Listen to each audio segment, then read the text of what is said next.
આજના મનગમતા મનોરંજન સમાચાર હું કોમેડી એક્ટર ગફુરભાઈ વાંચી રહ્યો છું. ઓબા હોટલ 4 રસ્તા પર જે ઉંદેડાભાઈએ બાલ કાપવાની શોપ ખોલી હતી તેમની દુકાન ઉપર દિવાળીના તહેવાર ઉપર માણસોની ભીડ જોવા મળી છે. નવી નવી ફેશને નવી સ્ટાઇલિશના બાલ કપાવવા માટે ઉંદેડાભાઈની શોપમાં પબ્લિકની ભીડ જોવા મળી છે. વાડપુર ગામમાં કાચંડાભાઈએ ટેટાની લારી કરી છે. મનપસંદ ટેટા તમને જેવા જોઈશે તેવા દિવાળીના ધમાકા ઓફર પણ ટેટા મળી શકે તેમ છે.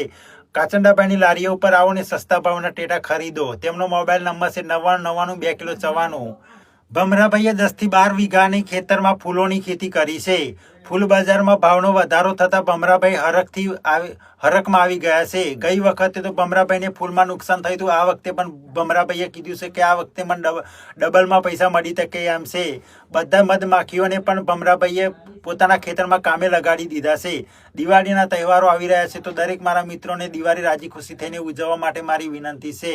અને મારા રમતગમતના સમાચાર મારા કેવા લાગે તો ઇન્સ્ટામાં કોમેન્ટ કરવાનું ભૂલતા નહીં. ફરી એક નવા સમાચાર સાથે મળીશું. ત્યાં સુધી આવજો. જય માતાજી, જય હરસિદ્ધમાં.